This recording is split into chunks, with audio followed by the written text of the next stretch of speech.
ces livres ne s'éloignent pas de mes lèvres, jusqu'à ce que ça me délivre et je m'enivre d'une vie avec des œuvres.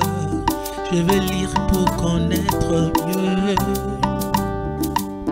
Je veux lire pour être sûr en toutes choses. Bonsoir à tout le monde, chers téléspectateurs, très heureux d'être encore chez vous. Il y a toujours une joie pour nous d'être là afin de partager avec nous ces moments de la littérature, ce moment de livres que nous avons toujours l'habitude d'être chez vous. Aujourd'hui, nous avons un invité. Il est déjà habitué ici, c'est le pasteur Patrick Iyeli avec qui nous allons partager ces plateaux de livres inspirés. Donc je salue déjà. Bonsoir pasteur. Bonsoir pasteur Gérès. Il est très heureux pour nous de vous recevoir encore une nouvelle fois sur ces plateaux de livres inspirés. Le plaisir est très partagé et je vous souhaite vraiment une très bonne année 2023. Bonne année aussi. Merci pareillement. Aujourd'hui nous allons passer des beaux moments avec un merveilleux thème comme... je vous dis déjà de ne pas zapper, de rester vraiment devant vos écrans, partout où vous êtes, pour nous suivre un très bon sujet aujourd'hui. Avant d'aller plus loin, on va prendre une citation qui nous vient de Hervé Bazin. Il a dit ceci, la lecture donne l'impression de remplir les réservoirs, mais on ne met que rarement le moteur en marche. J'aimais cette citation, j'aimerais qu'on commence avec celle-là. Okay. C'est une très bonne citation, je crois, qui... Balancez même sur l'écran. Oui, ça nous dévoile déjà le bien fondé de la lecture, parce que la lecture, au fait, nous permet de remplir ce réservoir dont l'auteur de la citation parle, puisque l'intelligence en soi, c'est comme une grande marmite, c'est une capacité de contenance que Dieu donne à chacun d'entre nous. Et lorsque nous disons qu'une personne est intelligente, telle autre est très intelligente, la première capacité de cette personne, c'est le stockage. C'est un peu comme avec nos téléphones modernes, il y a toujours une partie stockage, une partie système. Et dans la notion de l'intelligence, il y a aussi ces deux aspects-là. Une personne qu'on estime être intelligente, c'est celle qui a une grande capacité de mémorisation, et cette capacité de mémorisation, c'est pas qu'il y a déjà de la matière dedans. Okay. Ce n'est qu'une capacité, c'est comme une marmite. Mais il vous appartient à vous de remplir la marmite. Et la lecture nous permet justement de remplir cette marmite-là de connaissances. Donc l'intelligence, c'est la capacité, mais la lecture amène de la connaissance dans cette capacité. Et l'autre facette de l'intelligence, c'est maintenant la réflexion. Réfléchir à partir de ces connaissances stockées. Okay. Et il y a de ceux qui ont une plus grande vitesse de réflexion, donc la vitesse système plutôt, et ça fait qu'une personne qui a emmagasiné beaucoup de connaissances et qui a une grande vitesse de réflexion, on va dire que cette personne est intelligente. Okay. Mais alors, lorsque on emmagasine ces connaissances et qu'on ne les active pas, on archive tout simplement ces connaissances, eh bien, ça ne sert plus à rien. Je reviens à l'image du téléphone. Quand vous emmagasinez de nouveaux programmes, de nouveaux logiciels, il faut que ces programmes, ces informations, ces logiciels entrent dans le système. Okay. Ça permet au système peut-être de travailler un peu mieux, de vous donner un peu plus d'informations. Mais si ces connaissances stockées ne servent à rien, d'ailleurs, le téléphone lui-même va vous demander de nettoyer certaines informations inutiles. Et c'est cela aussi le problème. Donc, quand vous avez la culture de la lecture, il ne faut pas juste archiver ces connaissances-là, les stocker inutilement. Il faut les mettre en pratique pour que ça puisse justement porter ses fruits et demeurer. C'est une manière de pérenniser au fait ces connaissances-là. Une connaissance qui n'est pas mise en pratique, elle est perdue en fait. Elle est perdue. Parce que lorsque vous la mettez en pratique, elle reste, elle devient utile. Et c'est ça au fait.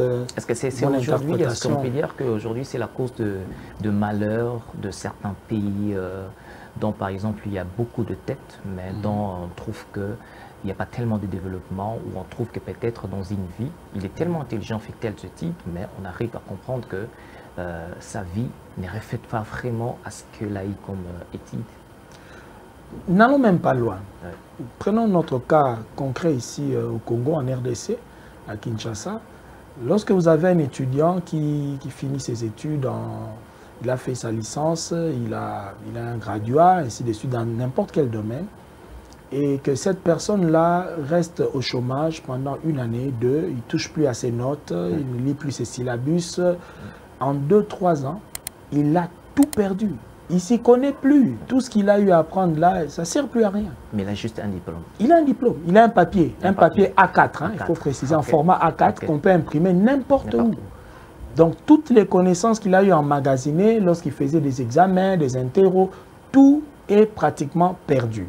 Vous voyez, et c'est ça le danger justement de s'accrocher tout simplement aux connaissances au lieu de s'accrocher plus aux expériences. Yes. Donc la vie, elle est plus une expérience et non une accumulation des connaissances. Okay. La vie est plus une expérience et non juste une accumulation de connaissances. Notre thème d'aujourd'hui, c'est le mariage, mythe ou réalité. On voulait un peu aujourd'hui toucher un peu sur les notions de mariage qui est réellement notre vie courante, on peut dire ça aujourd'hui. Pasteur, on va commencer avec ce sujet mariage, récit, mythe ou réalité. C'est une question que beaucoup de gens se posent. Mais on va débuter d'abord avec cette notion de mariage. Pour vous, selon vous, c'est quoi le mariage? Pourquoi devons-nous nous marier? Pourquoi marions-nous, on peut dire ça, marierons-nous, ou pourquoi devons-nous, nous sommes appelés à se marier? Pourquoi? C'est quoi le mariage? Pourquoi le mariage? D'abord, je vous remercie, pasteur, pour ce sujet, mariage réussi, mythe ou réalité. Je dois déjà avouer que c'est un sujet d'actualité. Et partout dans le monde, le mariage est devenu une problématique, une vraie problématique sociale. Je crois que vous avez certainement entendu parler du Pax en France, de beaucoup de choses qui tournent autour du mariage. Alors, la définition que je vais donner du mariage, c'est une définition qui est certainement formatée par rapport à mon statut de pasteur, de chrétien. Le mariage, selon moi, c'est une union affective, donc une union qui est basée sur l'affection, c'est-à-dire sur l'amour. Et c'est une union intime, une union profonde entre un homme et une femme. Et je disais, quand on parle d'une union affective, donc le mariage, c'est d'abord une affaire d'amour. Deux personnes qui s'aiment, qui éprouvent des sentiments et qui finalement se disent, ok, je veux m'attacher à toi, je veux vivre ma vie avec toi, que mon séjour sur la terre, que je ne sois pas seul, je veux partager ma vie avec toi.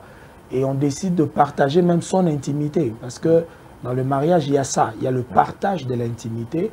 Et quand je parle de l'intimité, bon, au finish, on voit la sexualité et la nudité. Mais l'intimité, c'est aussi une affaire de cœur. Chacun de nous a des secrets, a des ambitions personnelles, des choses très privées. Que d'autres personnes ne peuvent pas voir. Voilà. Mais quand on se décide de se marier, donc on fait de l'autre quelqu'un avec qui on peut partager ses secrets, ses ambitions, ses aspirations. Et ce partage d'intimité crée un lien très solide. Et voilà pourquoi je dis que c'est aussi une union profonde. Profonde, pourquoi? Parce que le mariage n'implique pas seulement une union charnelle, physique ou sociale, mais ça va au-delà. Il y a une union émotionnelle, une union sentimentale, il y a même une union spirituelle dans le mariage. Voilà pourquoi dans le contexte chrétien, nous disons que le mariage est une alliance. Quand on parle d'une alliance, c'est-à-dire c'est une relation ou un lien qui implique tout votre être. Tout votre être est impliqué dans l'affaire. Donc le mariage en soi est une affaire tellement sérieuse parce que c'est comme tout votre être que vous mettez à la disposition de quelqu'un d'autre. Je vais vous donner un exemple tout à fait banal. Vous savez, quand deux personnes mariées passent nuit sur un même lit, vous dormez, vous êtes inconscient, mais il y a quelqu'un à côté de vous. Si cette personne décide de vous tuer pendant votre sommeil, vous êtes complètement désarmé. Vous êtes à sa merci. Vous voyez un peu le degré de confiance que vous devez avoir envers cette personne-là qui doit dormir à côté de vous. Toute votre vie être là. Si vous êtes un mari, c'est votre femme qui prépare et vous devez lui faire tellement confiance qu'elle ne mettra jamais un truc nocif dans votre repas. Vous allez manger. Donc, il y a cette symbiose entre deux êtres et c'est quelque chose que Dieu a créé. C'est Dieu qui est l'instituteur même du mariage. C'est venant même de là. Oui. Étant donné que nous sommes en train de sommes dans le livre inspiré, nous avons essayé un peu de checker un peu dans les différents livres que nous avons essayé un peu de livres. Okay. Il y a Derek Prince intitule l'un de ses livres « Dieu est un faiseur de mariage ». Dieu est un faiseur de mariage. Pensez-vous que l'homme ou la femme se marie non parce qu'il ou elle l'a décidé, mais c'est parce que Dieu l'a décidé. Et comment expliquez-vous nos traditions, nos coutumes dans le mariage lorsqu'on sait que c'est Dieu qui a institué, que c'est Dieu qui est le faiseur de mariage? Très bien. Je pense que quand Derek Prince parle de Dieu comme un faiseur de mariage, il faut d'abord le prendre dans le sens dont je venais de dire que Dieu est l'instituteur. Dieu a créé l'institution du mariage. Et vous savez, tout ce que Dieu a créé comme institution est gravé dans notre mémoire cellulaire. La mémoire cellulaire, c'est biologique. Au fait, la science prouve aujourd'hui que l'être humain a une mémoire dans ses cellules. Cela fait qu'on n'a pas eu besoin d'expliquer aux hommes qu'ils devaient se marier. Peu importe le lieu où ils se sont trouvés sur la terre, dans toutes les cultures, tous les peuples ont comme instinctivement développé cette notion du mariage parce que c'est quelque chose que Dieu a institué, qu'il a gravé dans notre mémoire cellulaire. C'est en nous, vous voyez? Et Dieu, faiseur de mariage, c'est d'abord cela.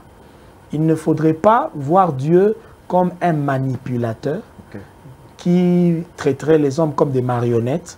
C'est-à-dire, voilà, il prend celui-là, il choisit une femme là-bas, et puis il vient, il vous met ensemble obligatoirement, il colle les morceaux, donc vous êtes condamnés à être ensemble. Dieu n'est pas faiseur de mariage dans ce contexte-là. Il a mis en place une institution, il a mis des lois, des principes pour que l'institution fonctionne, pour que ça marche. Quitte à ce que les hommes qui veulent justement entrer dans cette institution, qu'ils commencent par reconnaître qu'il y a un instituteur. Vous savez, quand vous savez que voilà, il y a un monsieur qui a créé cet appareil, ce téléviseur, et que vous voulez l'utiliser, la première chose, c'est de savoir, OK, est-ce qu'il y a une notice, un mode d'emploi, comment bien manipuler cet appareil pour que ça ne me cause pas de problèmes. C'est ce que les hommes devraient faire, c'est dire, bon, si c'est Dieu qui a institué le mariage, quelles sont les lois, les principes, les choses qu'il a mis pour réguler cette institution? Malheureusement, les hommes ont mis Dieu de côté dans cette affaire. Ils se sont dit, nous, on va se marier, mais c'est nous qui allons créer nos lois. Nous allons créer notre institution mariage à nous, pas selon le modèle de l'instituteur. Voilà pourquoi ça ne marche pas. Aujourd'hui, si le taux de divorce explose dans le monde entier, c'est parce qu'on a mis l'instituteur même du mariage de côté. Mais Dieu, en tant que faiseur de mariage aussi, lorsqu'une personne aspire au mariage, et que cette personne a recours à Dieu, Dieu peut créer ce que moi je pourrais appeler des opportunités, des rencontres. Vous voyez, dans le cas par exemple d'Adam, selon la Bible, Adam s'est senti seul. Et Dieu a dit, OK, il n'est pas bon que l'homme soit seul, je vais lui faire une aide. Donc l'un des buts d'ailleurs du mariage, c'est justement ça, résoudre le problème de la solitude. Dieu veut donner à l'homme, à l'être humain, un partenaire de vie, quelqu'un qui peut l'aider dans la vie. Et Adam s'est senti seul et Dieu s'est dit, OK, je vais essayer de donner une aide à cet homme. Il fait plonger l'homme dans un profond sommeil. Il fabrique une femme, il crée une femme et tout et tout. Et Dieu n'a jamais pris cette femme et venu dire à Adam, voilà, c'est la femme que j'ai créée pour toi. Non. Souvent, les gens ne lisent pas bien les Écritures. Vous verrez que dans le contexte biblique, il est dit, Dieu a rêvé Adam et il a amené Ève vers. Il a fait passer Ève devant Adam, comme il faisait passer les animaux. Adam donnait des noms aux animaux, mais il ne trouvait pas une aide semblable. Mais cette fois, quand cette créature est passée, c'est Adam lui-même qui a dit, tiens, voici cette fois l'os de mes os, la chair de ma chair. Au fait, c'est l'homme qui, en observant, a compris que je pouvais me lier à cet être ici. C'est dans ce sens-là que Dieu peut être un faiseur de mariage. Un garçon veut se marier, S'il prie Dieu, Dieu peut lui donner une rencontre de la destinée. Il peut lui créer une opportunité de destinée, de voir une jeune fille, de rencontrer quelqu'un qui correspond à son profil, à ses aspirations, et voilà, l'histoire peut commencer. L'histoire peut commencer. Waouh, ça c'est vraiment Dieu faiseur de mariage. Oui. Mais on va aller, comme nous sommes en train de parler de mariage réussi, mythe ou réalité, dans son livre Votre mariage et votre ascension, le docteur Olukoya, il est en train de décrire ceci. Il n'y a pas de domaine où les batailles de la vie sont plus prononcées que dans le domaine du mariage. Le mariage n'est pas une blague. Vous pouvez facilement réussir dans d'autres domaines de la vie, mais il faut beaucoup d'efforts dans le domaine du mariage. Partagez-vous cette affirmation? Totalement. Totalement. Je crois que l'auteur de cette citation a certainement eu à vivre la réalité du mariage. Vous savez, tant que vous n'avez pas vécu la réalité du mariage, vous êtes un peu dans un idéalisme, un peu comme dans un rêve. Mais ceux qui sont entrés dans les mariages, qui vivent le mariage au quotidien, ils arrivent souvent à ce genre de conclusions. Et je soutiens cela, pourquoi? Parce que même quand vous lisez les Écritures, quand vous lisez la Bible, Genèse 1 et Genèse 2 nous parlent de la création du monde et de la création des êtres humains. Et Genèse 2 finit en disant, voilà, Dieu a béni l'homme et sa femme, l'homme quittera son père et sa mère. On dit l'homme et sa femme étaient tous de nus, ils n'en avaient point honte. Vous savez, pasteur, jusque-là, on n'a jamais parlé de Satan. Dieu crée le soleil, il crée les plantes, il crée les animaux. Satan existait déjà, mais on ne parle pas de lui. Il crée l'homme même. Satan est là, Satan ne fait rien, il est très calme. Dieu donne une femme à l'homme et puis boum, Satan se réveille. Genèse 3:1 commence en disant le serpent était l'animal le plus rusé. Pourquoi Satan n'intervient qu'après que Dieu institue le mariage? Le diable n'est venu en scène dans l'histoire de la Bible qu'au moment où Adam s'est trouvé une femme. C'est pour vous montrer un peu comment le mariage inquiète le diable. Et c'est avec raison. Parce qu'au fait, dans le mariage, Dieu illustre son amour, sa relation envers l'humanité. Dans le mariage, l'homme représente Dieu ou encore Christ, la femme représente l'humanité ou encore l'Église. Et quand l'homme aime sa femme, on dit « Marie, aimez votre femme comme Christ a aimé l'Église ». Autrement dit, tous les couples donnent au diable un message de l'amour de Dieu envers l'humanité. Et le diable, c'est ce qu'il déteste le plus. Il déteste le fait que Dieu puisse aimer les êtres humains qui ne sont que des vases de terre. Ce qui fait que le mariage pour Satan, c'est un message négatif. C'est un message qui le met en rage, en colère. Et voilà pourquoi le diable s'attaque au mariage, alors très sérieusement. Et il faut que les personnes qui aspirent au mariage soient conscientes de cela. L'apôtre Paul est allé cash. Il a dit, ceux qui se marient auront des tribulations dans la chair. Il était cash, au point de dire, je préférerais que vous ne vous mariez pas. Je veux vous épargner. Pourquoi est-ce qu'il peut dire, voilà, le mariage, c'est un terrain de tribulation? Parce que c'est un terrain où le diable opère grandement et il sait que le mariage est censé produire un bonheur. La Bible dit, celui qui trouve une femme trouve le bonheur. Or, le diable travaille pour le malheur des hommes. Donc, il ne peut pas être favorable au mariage. Toujours dans ce même livre, le docteur Olukoya, dans le deuxième chapitre, il est en train de parler de le mystère de votre ascendance. Il dit ceci, vous vous demandez peut-être pourquoi quelqu'un devrait penser à mener des batailles dans le domaine du mariage. Y a-t-il des choses spirituelles dans le mariage? Le mariage n'est pas simplement union entre l'homme et la femme, et continue en disant, le mariage est plus qu'une union. Il va plus loin pour dire, il y a des quoi qui sautent aux yeux lorsqu'un homme qui vient de son propre milieu décide de se marier avec une dame qui vient de notre milieu. C'est ça aussi, les sources aussi, on peut parler aujourd'hui de problèmes ou encore des batailles qui viennent dans le mariage.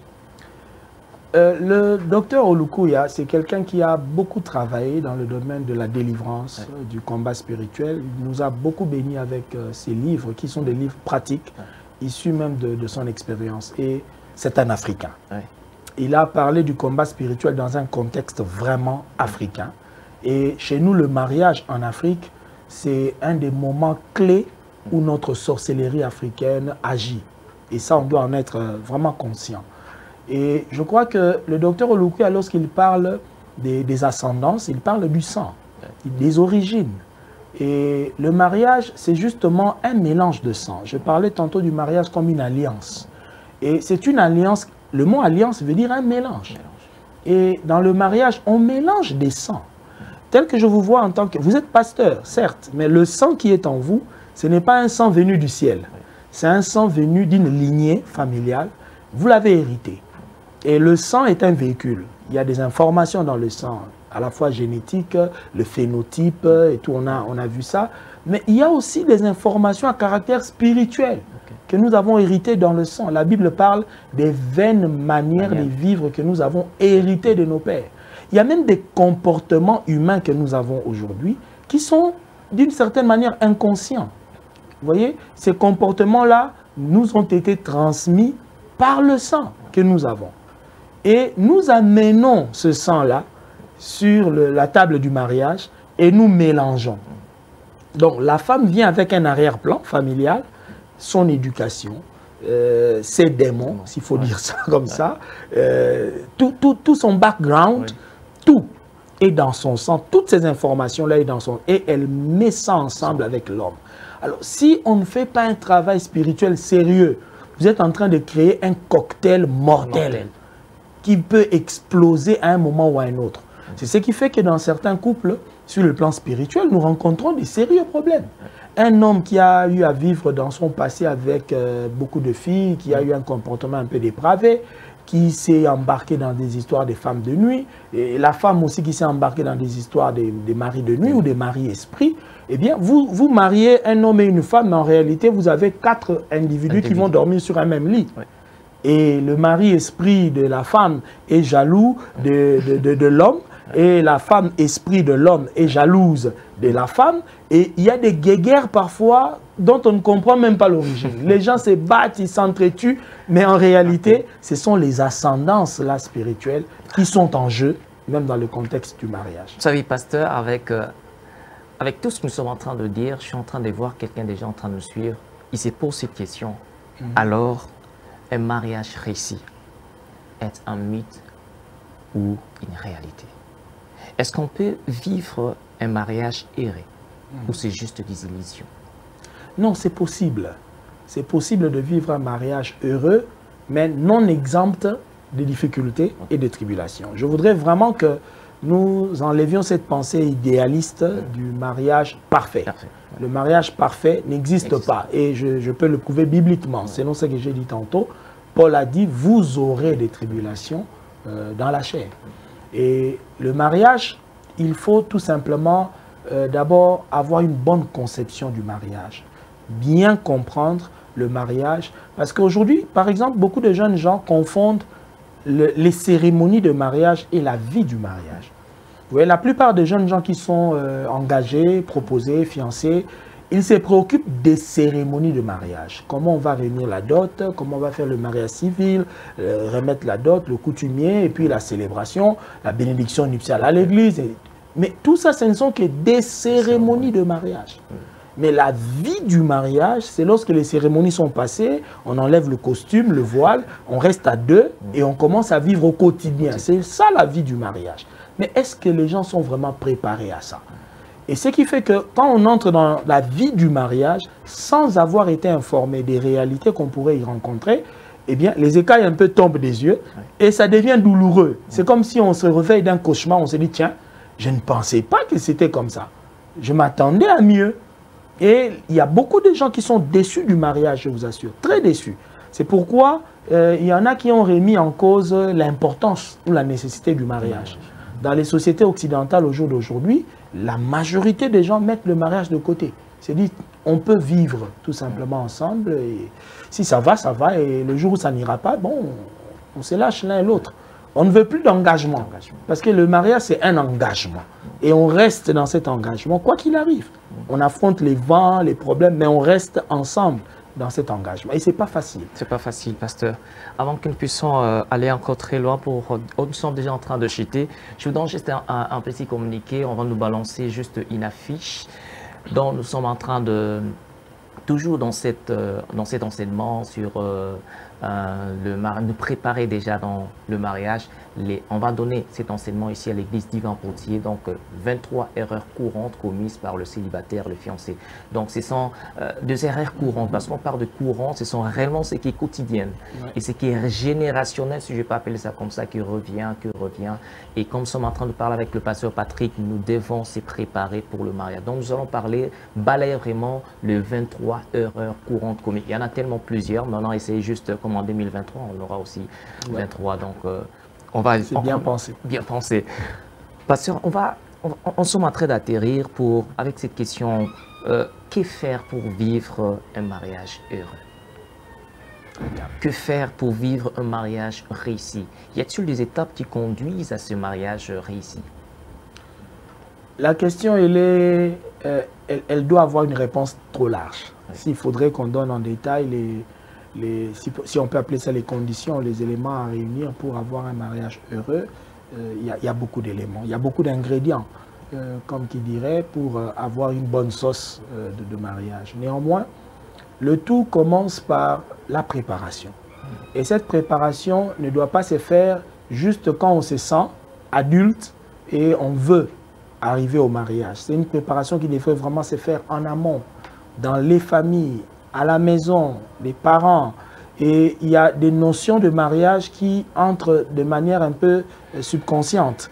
Dans notre subconscient, on a tendance à reproduire même la vie du mariage qu'on a vu auprès de nos parents. Okay. Voilà pourquoi nous conseillons souvent aux parents d'être des bons modèles de mariage. Okay. Il y a des gens qui ont déjà une mauvaise fondation de mariage par rapport à ce qu'ils ont vécu déjà avec leurs propres parents.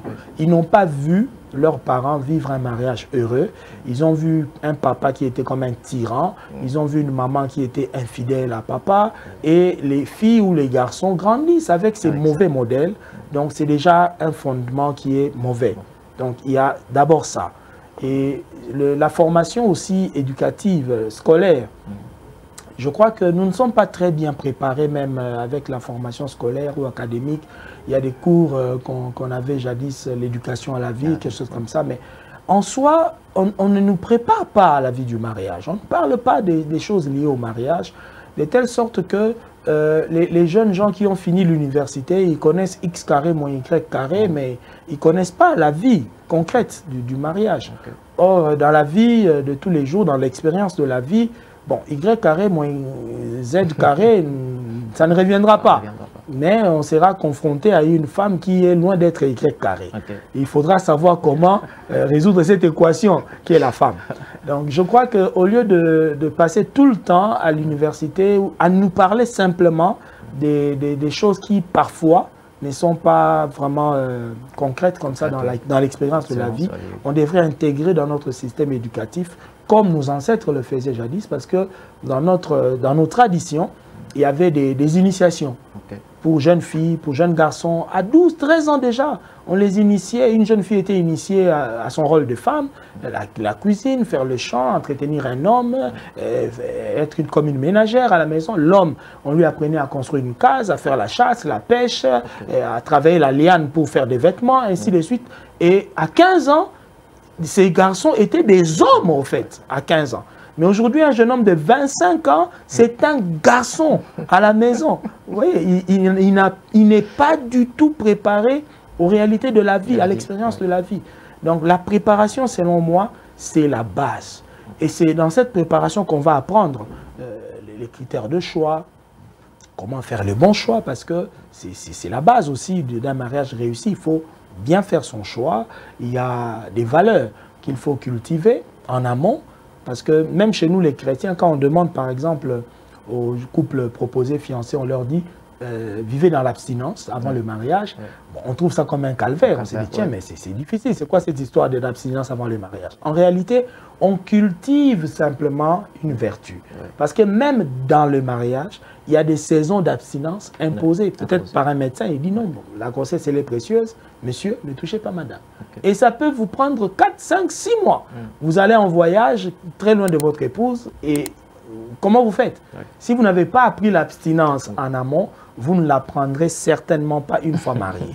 Donc, il y a des vertus comme ça qu'on apprend avant même d'accéder au mariage. Donc, tout ça, ça vous prépare à réussir dans le mariage. Est-ce qu'on peut déjà, si on a raté ces moments d'apprentissage, de préparation, est-ce qu'on peut apprendre aussi pendant qu'on est déjà dans le mariage?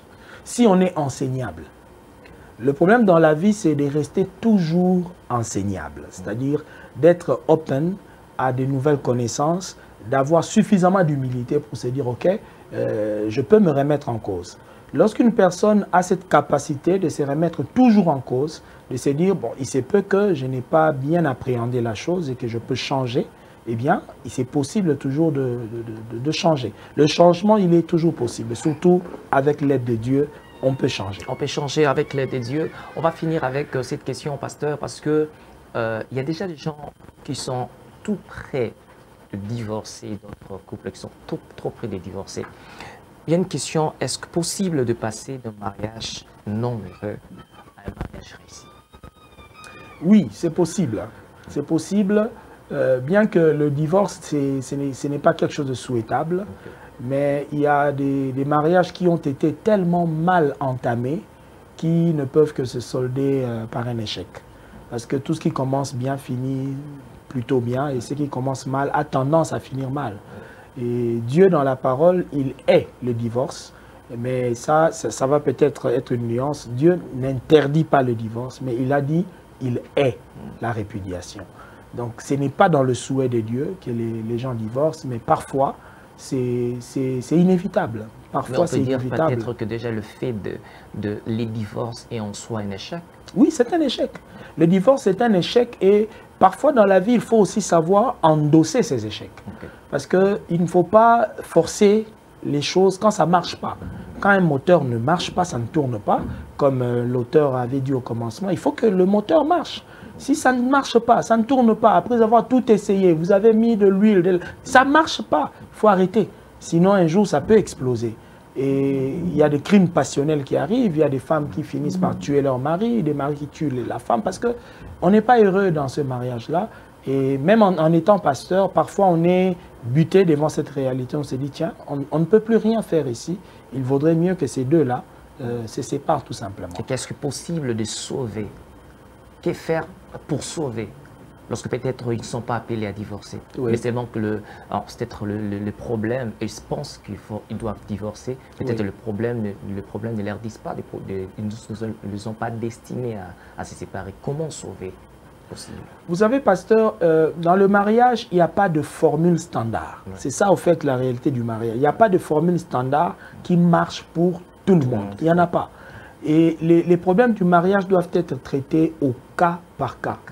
Vous voyez que même dans 1 Corinthiens 7, quand l'apôtre Paul parle du mariage, il parle des cas. Il dit l'homme n'est pas lié dans ces cas-là.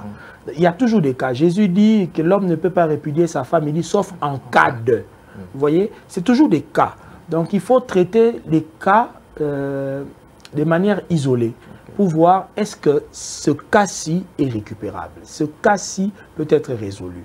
Et quand il y a des possibilités de trouver des solutions, il faut les faire. Il faut se battre pour ne pas en arriver au divorce. Ça, il faut mettre toutes les batteries en marche, mais ça dépend de la volonté des personnes mariées, justement. Puisque quand vous êtes, par exemple, un arbitre, vous faites une médiation, si les personnes engagées dans les mariages ne sont pas disposées à continuer à se battre pour sauver leur mariage, vous n'y pouvez rien. Vous ne pouvez rien faire. Mais lorsque les personnes sont engagées, eh bien, vous pouvez toujours sauver. Et même si les personnes finissent par se séparer, et je voudrais revenir à cela, il faut être capable d'endosser certains échecs de la vie, dire « Ok, je comprends que j'ai échoué, j'avais mal commencé, j'ai échoué, maintenant comment puis-je prendre un nouveau départ avec Dieu ?»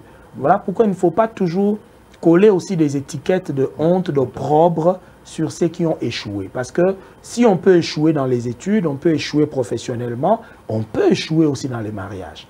Et il ne faut jamais mettre un point dans la vie des gens, coller des étiquettes aux gens pour avoir échoué dans le mariage. Il faut par contre essayer d'évaluer avec eux qu'est-ce qui les a amenés à ces échecs-là, qu'est-ce qui les a amenés à ces échecs et comment ils peuvent prendre un nouveau départ pour ne plus en finir dans l'échec. Pour ne plus en finir vraiment dans l'échec, c'est l'idéal.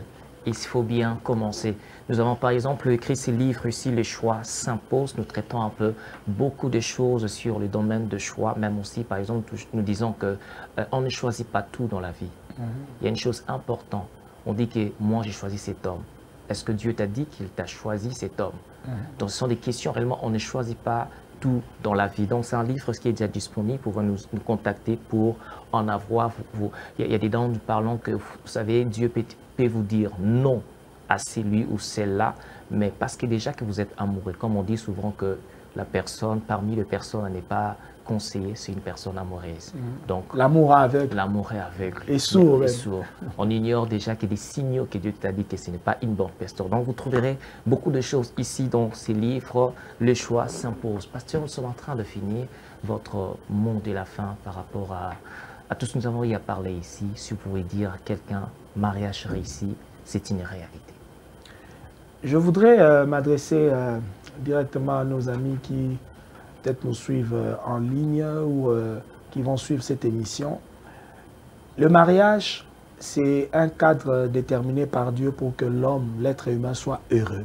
Dieu a conçu le mariage comme un cadre de bonheur et le diable, comme il envisage toujours le malheur des hommes, il s'attaque à cette institution-là. Donc il y a toujours cette dualité-là. Mais à la base, le mariage est censé amener au bonheur. Mais alors, pour arriver à ce bonheur, il faut recourir à l'instituteur du mariage. Il faut se poser la question, celui qui a institué ce cadre-là, qu'est-ce qu'il a mis comme règle de jeu pour que ça marche, pour que ça fonctionne? Il ne faut pas entrer dans les mariages sans se poser cette question cruciale. Quelle est la notice? Quel est le mode d'emploi? Quelles sont les recommandations? Quelles sont les choses à faire et à ne pas faire? Et il faut chercher ces informations à la source. Poser des questions aux aînés qui sont déjà entrés dans le mariage et qui ont un bon témoignage. Posez la question aux hommes de Dieu. Essayez de vous renseigner. Lisez au maximum des livres qui ont trait au mariage. De manière à ce que, avec toutes ces informations, ce bagage-là, vous pourrez maintenant avoir une réflexion beaucoup plus cohérente par rapport au choix, par rapport aux vertus à développer, par rapport à tous les préalables pour entrer dans le mariage. Et si l'homme le fait, le garçon, la femme, la fille le fait aussi, et que les deux se retrouvent dans un cadre de mariage selon le modèle de Dieu, eh bien, les problèmes ne manqueront pas, mais vous aurez quand même la garantie du bonheur et votre mariage peut être déjà un parvis du paradis, et même si tout ne sera pas forcément parfait. Même si tout ne sera pas parfait, bon, je vous dis, pour la semaine prochaine, pour un autre numéro Livre Inspirant. Mais avant de finir, il y a les mots mariage, mais revenez toujours mariage, mariage. Et puis je peux comprendre que c'est un peu, on peut le couper en deux, mariage. C'est pour dire que mariez-vous en étant des âgés. Le mariage, c'est pour les hommes matures. Mariez-vous en étant déjà une conscience que là, je dois être d'abord mature avant d'y entrer. Parce que si vous vous mariez sans être mature, soit vous serez mature, vous allez apprendre la maturité là-bas, ou soit si vous ne voulez pas être mature là-bas, vous sortirez en étant toujours non mature. Il faut préciser que l'âge, ce n'est pas l'âge biologique. L'âge biologique. C'est l'âge de conscience. De conscience. L'âge de maturité. De maturité. Donc pour la semaine prochaine, soyez bénis. À très bientôt. Cette émission, vous allez trouver sur notre chaîne YouTube Livre Inspiré. Abonnez-vous pour ne pas manquer le nouveau numéro de Livre Inspiré. Bye bye.